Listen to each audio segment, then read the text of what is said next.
Good morning everyone. How are you? I hope you are fine. Today we are reading chapter number 9 चिड़िया की बच्ची. Okay, let's start.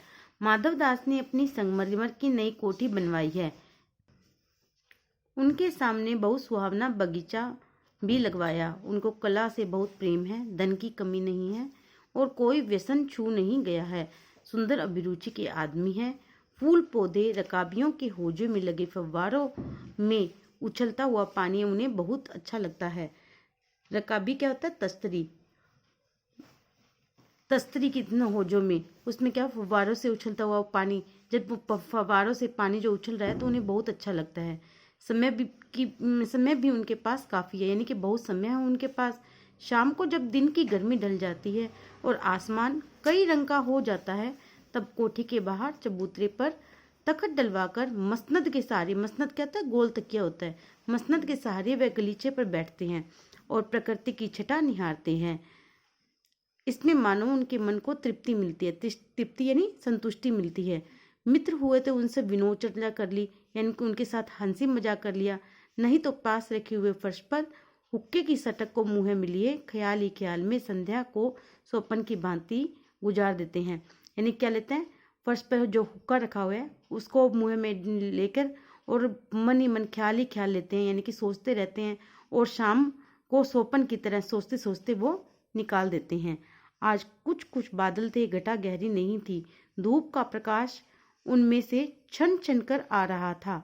Madhavdas मसनद के सहारे बैठे थे, यानी गोल तकिए के सहारे माधवदास बैठे हुए थे. उन्हें जिंदगी में क्या स्वाद नहीं मिला है, पर जी भरकर भी कुछ खाली सा लगता है. उस दिन संध्या समय उनके देखते देखते सामने की गुलाब की डाली पर एक चिड़िया आन बैठी. यानी कि वहां पर एक डाली के ऊपर, गुलाब की डाली के ऊपर एक चिड़िया आकर बैठी. चिड़िया बहुत सुंदर थी. उसकी गर्दन लाल थी और गुलाबी होते होते किनारों पे जरा जरा नीली पड़ गई थी. पंख ऊपर से चमकदार शह थे. उसका नन्हा सा सिर तो बहुत प्यारा लगता था और शरीर पर चित्र विचित्र चित्रकारी थी. चिड़िया को मानो माधवदास की सत्ता का कुछ पता नहीं था और मानो तनिक देर का आराम भी उसे नहीं चाहिए था. कभी कहीं पर हिलती थी और कहीं फुदकती थी. वह बहुत खुश मालूम होती थी. अपनी नन्ही सी चोंच से प्यारी प्यारी आवाज निकाल रही थी. उन्होंने देखो चिड़िया का कितना सुंदर चित्रण किया है कि चिड़िया कैसी थी देखने में, वो सारा इन्होंने यहाँ पर दिया है कि वहाँ पर जो चिड़िया है वो बहुत सुंदर थी, लाल रंग की थी, गुलाबी, कहीं कहीं से नीली भी दिखाई दे रही थी, चमकदार भी थी. उसका सिर बहुत प्यारा था, उसका चित्र छोटी छोटी चित्रकारी भी की हुई थी और वह उछल कूद रही थी, लेकिन उसे कोई परेशानी नहीं नजर आ रही थी. फिर भी बहुत खुश थी और मीठी मीठी प्यारी प्यारी वो आवाज़ भी निकाल रही थी. तो ये सारा चित्र उन्होंने किया है. माधवदास को वह चिड़िया बड़ी मनमानी लगी. उसकी स्वच्छंदता बड़ी प्यारी जान पड़ती थी. कुछ देर तक तो वह चिड़िया को इस डाल से उस डाल पर थिरकना देखते रहे. इस समय वह अपना बहुत कुछ भूल गए. उन्होंने उस चिड़िया से कहा, आओ, तुम बहुत अच्छी आई. यह बगीचा तुम लोगों के बिना सूना लगता है. सुनो चिड़िया, तुम खुशी से यह समझो कि यह बगीचा मैंने तुम्हारे लिए ही बनवाया है. तुम बेखटके यहाँ आ सकते हो. बेखटके यानी कि कुछ बिना सोचे तुम यहाँ पर आ सकती हो. चिड़िया पहले तो असावधान रही, फिर जानकर कि बात उससे की जा रही है वह एकाएक तो घबराई. फिर संकोच को जीतकर बोली, मुझे मालूम नहीं था कि यह बगीचा आपका है. मैं अभी चली जाती हूँ. पल भर सांस लेने के लिए मैं यहाँ टिक गई थी. अब चिड़िया क्या बोलते, मुझे पता नहीं था कि यह बगीचा आपका है. मैं तो एक पल भर यानी कि थोड़ी सी देर के सांस लेने के लिए यहाँ पर आ गई थी. माधवदास ने कहा, हाँ, बगीचा तो मेरा है, यह संगमरमर की कोठी भी मेरी है, लेकिन इस सबको तुम अपना भी समझ सकती हो. सब कुछ तुम्हारा है. तुम कैसी भोली हो, कैसी प्यारी हो. जाओ, नहीं बैठो, मेरा मन तुमसे बहुत खुश होता है. चिड़िया बहुत कुछ सकुचा गई. उसने बोध हुआ यानी कि उसको सूझा कि वह उससे गलती तो नहीं हुई कि वह यहाँ आकर बैठ गई. उसका थिरकना रुक गया. वह भयभीत सी हो. वह बोली, मैं थक कर यहाँ बैठ गई थी. मैं अभी चली जाऊंगी. बगीचा आपका है, मुझे माफ करे. माधवदास ने कहा, मेरी भोली चिड़िया, तुम्हें देखकर मेरा चित्त यानी मन प्रफुल्लित यानी खुश हुआ है. मेरा महल भी सूना है. वहाँ कोई भी चहचहा नहीं है। तुम्हें देखकर मेरी रागनियों का जी बहलेगा। तुम कैसी प्यारी हो, यहाँ ही तुम क्यों न रह जाओ। चिड़िया बोली, मैं माँ के पास जा रही हूँ, सूरज की धूप खाने और हवा से खेलने और फूलों से बात करने। मैं जरा घर से उड़ आई थी, अब सांझ हो गई है, सांझ यानी शाम हो गई है, और माँ के पास जा रही हूँ। अभी अभी मैं चली जा रही हूँ, आप सोच न करें। माधवदास ने कहा, प्यारी चिड़िया, पगली मत बनो।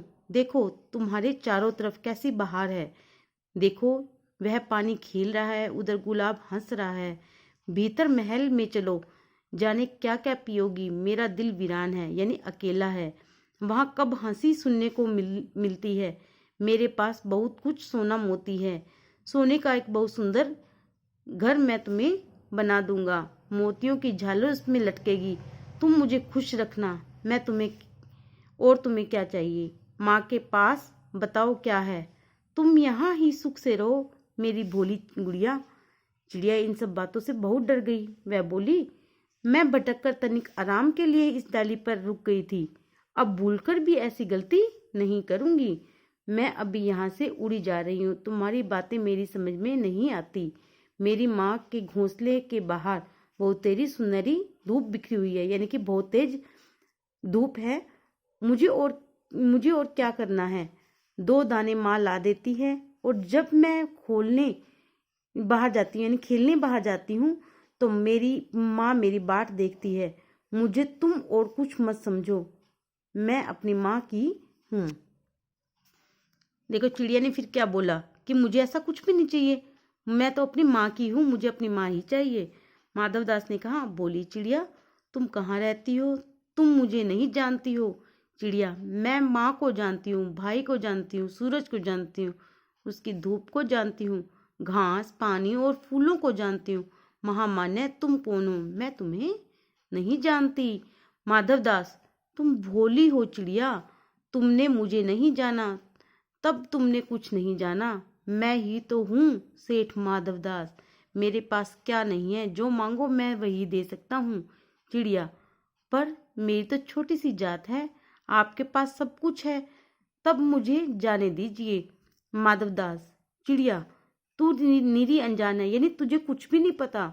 मुझे खुश करेगी तो तुझे माला माल कर सकता हूँ। चिड़िया, तुम सेठ हो, मैं नहीं जानती सेठ क्या होता है, पर सेठ कोई बड़ी बात होती होगी। मैं अनसमझ ठहरी, यानी मुझ में समझ नहीं है। माँ मुझे बहुत प्यार करती है, वह मेरी राह देखती होगी, यानी मेरा रास्ता देखती होगी। मैं माला माल होकर क्या होंगी, मैं नहीं जानती। माला माल किसे कहते हैं, क्या मुझे वह तुम्हारा माला माल होना चाहिए। सेठ, अरे चिड़िया, तुझे बुद्धि नहीं है, यानी तुझ में समझ नहीं है। तू सोना नहीं जानती। सोना, उसी की जगत तो तृष्णा है, यानी भूख है। पूरी जगत को, यानी पूरे संसार को उसी की तो भूख है। वह सोना मेरे पास ढेर का ढेर है। तेरा घर समूचा सोने का होगा।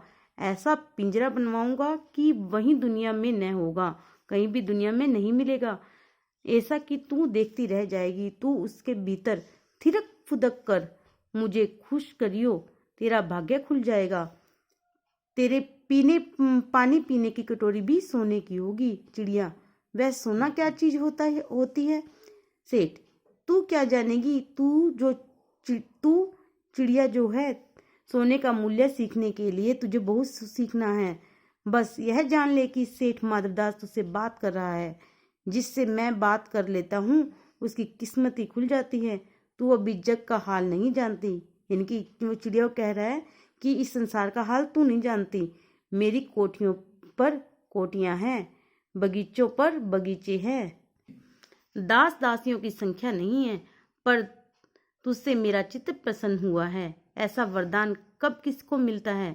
री चिड़िया, तू इस बात को समझती क्यों नहीं। चिड़िया, सेठ, मैं नादान हूँ, यानी अनसमझ हूँ। मैं कुछ समझती नहीं, पर मुझे देर हो रही है। माँ मेरी बाट देखती होगी। सेठ, ठहर ठहर, इस अपने पास के फूल को तूने देखा। यह एक है, ऐसे अनगिनत फूल है, ऐसे अनगिनती फूल मेरे बगीचों में हैं। वे भांति भांति के रंग के हैं, तरह तरह की खुशबू है। चिड़िया, तैने मेरा चित्त प्रसन्न किया, यानी मेरे मन को तूने प्रसन्न किया है, और वे सब फूल तेरे लिए खिला करेंगे। वहाँ घोंसले में तेरी माँ है, पर माँ क्या है? इस बहार के सामने तेरी माँ क्या है? वहाँ तेरे घोंसले में कुछ भी नहीं है। तू अपने को नहीं देखती? कैसी सुंदर तेरी गर्दन, कैसा सुंदर तेरी देह, तू अपने मूल्य को क्यों नहीं देखती? मैं तुझे सोने से मढ़कर तेरे मूल्य को चमका दूंगा। तैने मेरे चित्त को प्रसन्न किया है, तू मत जा, यहीं रह। वो चिड़िया को बोल रहा है कि तू कितनी सुंदर है, तेरी माँ तेरी क्या लगती है? तेरी तो गर्दन इतनी सुंदर है, तेरी देह शरीर जो है वो इतना सुंदर है, तू यहीं रह जा। मैं तुझे सोने से यानी सोना पहना दूंगा। चिड़िया को समझा रहा है सेठ। चिड़िया, सेठ, मैं अपने को नहीं जानती, इतना जानती हूँ कि माँ मेरी माँ है और मुझे यहाँ देर हो रही है। सेठ, मुझे मत रोक, रात में अंधेरा बहुत हो जाता है और मैं राह भूल जाऊंगी। सेठ ने कहा, अच्छा चिड़िया, जाती हो तो जाओ, पर इस बगीचे को अपना ही समझो, तुम बड़ी सुंदर हो। यह कहने के साथ ही सेठ ने एक बटन दबा दिया और इसके दबने से दूर कोठी में अंदर आवाज आई, जिसे सुनकर वह एक दास झटपट भागकर बाहर आया। यह सब क्षण भर में हो गया और चिड़िया कुछ भी नहीं समझी। सेठ कहते रहे, तुम अभी माँ के पास जाओ, माँ बाट देखती होगी, पर कल आओगी न? कल आना, परसों आना, रोज आना। यह कहते कहते दास को सेठ ने इशारा किया और वह चिड़िया को पकड़ने के जतन में चला। यानी कि वो जो उसका दास है, नौकर है, वो उसने कोशिश की कि वो चिड़िया को पकड़ ले। सेठ कहते रहे, सच तुम बड़ी सुंदर लगती हो। तुम्हारे भाई बहन है? कितने भाई बहन है? चिड़िया, 2 बहन 1 भाई, पर मुझे देर हो रही है। हाँ हाँ, जाना, अभी तो उजेला है, यानी कि अभी तो उजाला ही है, दिन ही है। 2 बहन 1 भाई, बड़ी अच्छी बात है। पर चिड़िया के मन में भीतर जाने क्यों चैन नहीं था। वह चौकन्नी हो चारों ओर देखती थी। उसने कहा, सेठ मुझे देर हो रही है। सेठ ने कहा, देर अभी कहाँ, अभी उजेला है। मेरी प्यारी चिड़िया, तुम अपने घर का इतने और हाल सुनाओ, भय मत करो, यानी डरो मत, अभी तो उजाला है। चिड़िया ने कहा, सेठ मुझे डर लगता है, मेरी माँ मेरी दूर है, रात हो जाएगी तो मैं राह नहीं सूझेगी। इतने में चिड़िया को बोध हुआ कि जैसे एक कठोर स्पर्श उसके देह को छू गया। वह चीख देकर चिचियाई और एकदम उड़ी। नौकर के फैले हुए पंजे में वह आकर भी नहीं आ सकी। तब वह उड़ती हुई एक सांस में माँ के पास गई और माँ की गोद में गिरकर सुबकने लगी। ओ माँ, ओ माँ। माँ ने बच्ची को छाती से चिपटाकर पूछा, क्या है मेरी बच्ची, क्या है? पर बच्ची कांप कांप कर माँ की छाती से चिपक गई। बोली, कुछ नहीं, बस सुबकती रही। ओ माँ, ओ माँ। बड़ी देर में उसे ढांढस बंधा और तब वह पलक मींचकर छाती में ही चिपकी सोई, जैसे अब पलक न खोलेगी। देखो इसमें क्या हुआ है, चिड़िया को कोई बांधने का प्रयास कर रहा है। क्या चिड़िया या कोई बंधकर रह सकती है? नहीं रह सकती। चिड़िया का बच्चा है, चाहे वो कोई भी बच्चा होगा, वो अपने माँ बाप, अपने घर के बिना नहीं रह सकता। उसको सोने चांदी की महल की जरूरत नहीं है, बल्कि एक परिवार की जरूरत है। इसमें यह शिक्षा दी गई है कि एक इंसान के लिए, चाहे वो पशु हो, पक्षी हो, कोई भी हो, उसके लिए उससे परिवार से ज़्यादा कोई महत्व नहीं रखता। आप उसको बांध कर नहीं रख सकते, खुशी नहीं दे सकते उसको। ओके, ये जो पाठ है ये किसके द्वारा लिखा गया है? जैनेंद्र कुमार के द्वारा। ओके, आप इस लेसन को अच्छे से रीड करना। Okay, thank you, have a nice day.